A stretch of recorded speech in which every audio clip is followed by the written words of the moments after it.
हमारा पड़ोसी देश ईरान, जी हाँ, 1947 से पहले यह 9 करोड़ मुस्लिम आबादी वाला फारसी बोलने वाला देश भारत का पड़ोसी ही था। आज इसके साथ सीमा से लगे देश अधिकांश मुस्लिम ही हैं, जैसे इराक, पाकिस्तान, अफगानिस्तान, तुर्की, अजरबैजान, आर्मेनिया, तुर्कमेनिस्तान, ये सारे देश मुस्लिम ही हैं। पिछले 40 दिनों से ईरान एक युद्ध में था, लेकिन युद्ध से ईरान को क्या मिला? अमेरिका तथा इजराइल ने इस युद्ध से क्या पाया? क्या अमेरिका का जो दबदबा पिछले 75 सालों से बना हुआ था पूरे विश्व पर, वह अब समाप्त हो गया है? क्या दुनिया उसकी गुंडागर्दी अब बर्दाश्त नहीं करेगी? 1988 में अमेरिका ने ईरान को खून के आंसू रुलाए थे, लेकिन आज समंदर वही है, जंग वही है और दुश्मन भी वही है। लेकिन इस बार ईरान के हौसले बदल गए हैं और उनके हौसलों ने अंजाम भी बदल दिया है। और एक बात, हमारे प्रधानमंत्री जी नरेंद्र मोदी जी को आपको याद है ट्रंप ने क्या कहा था? मैं मोदी का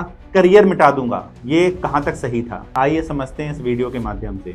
दोस्तों, ईरान ने दुनिया के सामने आज यह साबित कर दिया है कि महाशक्ति को भी घुटनों पर लाया जा सकता है। जी हाँ, ईरान के सर्वोच्च नेता खामनेई को मारकर अमेरिका और इजराइल बहुत खुश थे कि अब ईरान समाप्त हो जाएगा। ईरान को हम जैसा बोलेंगे वैसा करेगा। पश्चिम एशिया का यह देश, जिसके पास ना तो विशाल नौसेना है, ना ही अत्याधुनिक वायुसेना है, आज केवल अपनी हार न मानने वाली जिद के दम पर अमेरिका जैसी महाशक्ति के सामने सीना ताने खड़ा रहा। इसी संकल्प का परिणाम है कि पिछले 40 दिनों से चल रहे भीषण युद्ध पर फिलहाल विराम लग गया है। It's a ceasefire for the next 2 weeks between Israel, Iran and the United States of America. दोनों देशों की दुश्मनी को समझने के लिए चलते हैं आज से 38 साल पहले।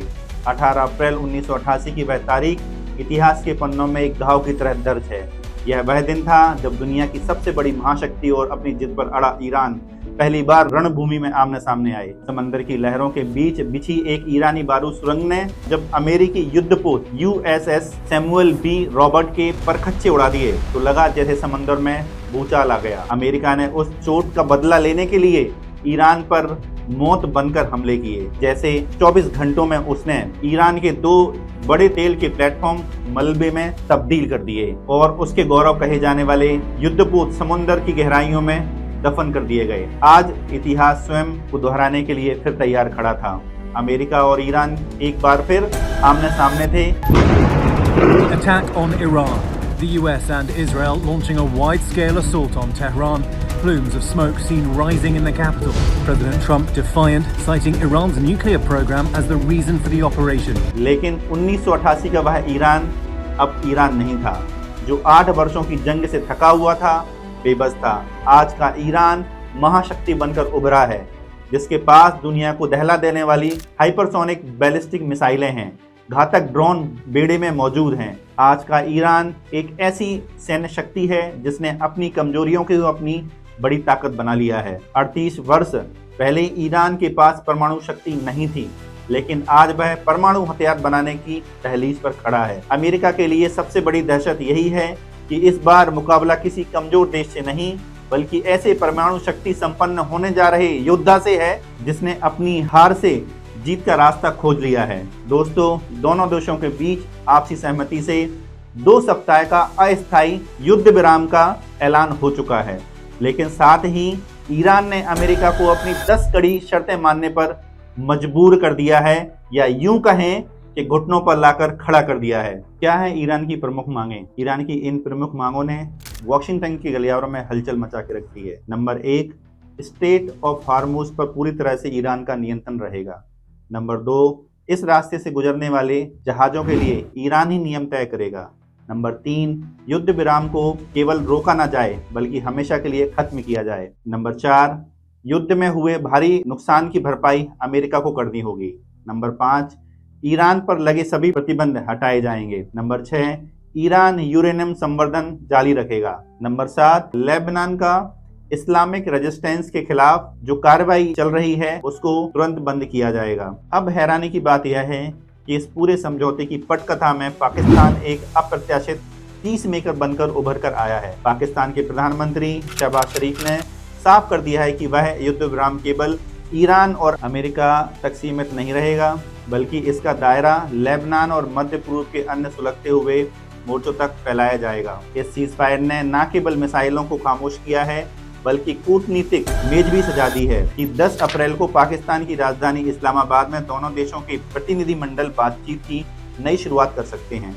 लेकिन दोस्तों, इन तमाम नाटकीय घटनाक्रमों में सवाल यह उठता है कि भारत का स्टैंड क्या है। पूरी दुनिया भारत की तरफ उम्मीद भरी निगाहों से देख रही थी, क्योंकि भारत ही वह इकलौता देश माना जाता है जिसके संबंध वाशिंगटन तेहरान दोनों से बहुत ही संतुलित हैं। दुनिया को उम्मीद थी कि भारत विश्व गुरु की भूमिका निभाते हुए मध्यस्थता करेगा, मगर भारत ने इस बार खुद को पूरी तरह किनारे रखा और कोई विशेष रुचि नहीं दिखाई। क्या भारत को इस मौके का फायदा नहीं उठाना चाहिए था? भारत की इसी खामोशी का फायदा उठाते हुए पाकिस्तान ने इस मौके को दोनों हाथों से लपक लिया। एक न्यूट्रल देश के रूप में खुद को पेश किया। पाकिस्तान ने न केवल अमेरिका और ईरान के बीच खाई को कम करने की कोशिश की, बल्कि अंतर्राष्ट्रीय मंच पर अपनी साख भी मजबूत की है। युद्ध के मुहाने पर खड़ी दुनिया को बातचीत की मेज पर लाकर पाकिस्तान ने विश्व बिरादरी में अपनी छवि को एक नया विस्तार दिया है, जो निश्चित रूप से भारत के लिए एक कूटनीतिक चिंतन का विषय हो सकता है। अगर हम इन 40 दिनों के युद्ध का गहराई से विश्लेषण करें तो एक बात साफ हो जाती है कि ईरान अपनी रणनीतिक सूझबूझ से सुपर पावर अमेरिका को नाकोचने चबवा सकता है। ईरान ने पूरे मिडिल ईस्ट को यह कड़ा संदेश दिया है कि सुरक्षा का जो वादा अमेरिका अपने सहयोगी देशों से करता है, वह हकीकत की कसौटी पर पूरी तरह खोखला है। ईरान ने अपनी ताकत का प्रदर्शन करते हुए कुवैत, कतर, सऊदी अरब और बहरीन में मौजूद अमेरिकी सैन्य ठिकानों पर कहर बनकर बम बरसाए। According to CBS News, at least 15 American soldiers were wounded in a drone attack on Ali Al Salem Air Base in Kuwait. उसने किसी भी क्षेत्र को नहीं बख्शा और ना ही इन देशों में मौजूद अमेरिकी सैन्य बुनियादी ढांचों को भारी नुकसान पहुंचाया, बल्कि उन्हें ध्वस्त कर दिया। ईरान इस सच्चाई से वाकिफ था कि वह सीधे तौर पर अमेरिका को नहीं हरा सकता, इसलिए उसने अमेरिका की दुखती रख पर क्षेत्रीय वर्चस्व पर चोट मारी। अमेरिकी ठिकानों को निशाना बनाकर उसने वॉशिंगटन के दबदबे को अंतर्राष्ट्रीय स्तर पर धूल चटाई है। इस पूरे घटनाक्रम से भारत के लिए एक बहुत बड़ा सबक निकल कर आया है। भारत के लिए सीख यही है कि आधुनिक युद्ध में केवल हथियार खरीदना काफी नहीं है, बल्कि अपनी रक्षा प्रणाली को इतना अभेद और आत्मनिर्भर बनाना जरूरी है कि वक्त आने पर दुश्मन चाहे कितना भी बड़ा क्यों ना हो, वह हमला करने से पहले 100 बार 1000 बार सोचे। अब सवाल यह उठता है कि भारत भी अपने अभिन्न हिस्से कश्मीर के उस बाकी बचे भूभाग को वापस लाने के लिए ऐसी ही दृढ़ इच्छा शक्ति दिखाएगा। हकीकत यह है कि दशकों से भारत एक ऐसे चक्रव्यूह में फंसा है जहां हम केवल वार सहते हैं या फिर छोटी मोटी जवाबी कार्रवाई करके संतोष कर पीछे बैठ जाते हैं।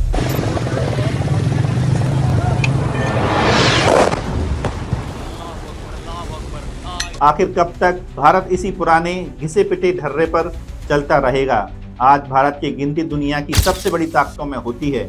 हमारे पास आधुनिक राफेल जैसे विमान हैं, शक्तिशाली मिसाइलें हैं, तंत्र है और एक ऐसी जाबाज सेना है जिसका लोहा पूरी दुनिया मानती है। फिर भी पाकिस्तान जैसे देश के सामने, जो खुद अपनी बदहाली की कगार पर खड़ा है, हम अक्सर रक्षात्मक क्यों हो जाते हैं? संसाधनों की कोई कमी नहीं है, हमारे पास कूटनीतिज्ञों की कमी नहीं है। सैन्य रणनीति अक्सर प्रतीक्षा करो या देखो की रणनीति में क्यों अटक जाती है? ईरान ने पूरे विश्व को सिखाया है केवल हथियारों से नहीं, बल्कि मनोवैज्ञानिक बढ़त से जीते जाते हैं युद्ध। उसने अपनी जमीन से हजारों मील दूर बैठे दुश्मन को एहसास करा दिया है कि हमला किया तो उसकी भारी कीमत चुकानी होगी। भारत को भी यह सर्जिकल स्ट्राइक जैसी प्रतीकात्मक कार्यवाही से आगे बढ़कर एक निर्णायक रणनीति बनानी होगी। कश्मीर का जो हिस्सा हमारे मानचित्र का गौरव, उसे केवल कागजों पर नहीं, हकीकत में भारत का हिस्सा बनाने का समय आ गया है। अब वक्त आ गया है कि भारत अपनी उस शक्ति का एहसास दुनिया को कराए जिसका वह हकदार है। रक्षात्मक रणनीति की बेड़ियों को तोड़कर अब एक ऐसी हुंकार भरने की जरूरत है जिससे कश्मीर का हिस्सा भारत का हो सके। अगर एक छोटा सा देश अपनी जिद पर अड़कर इतिहास बदल सकता है, तो 125 करोड़ की आबादी वाला देश भारत अपना भूगोल क्यों नहीं बदल सकता?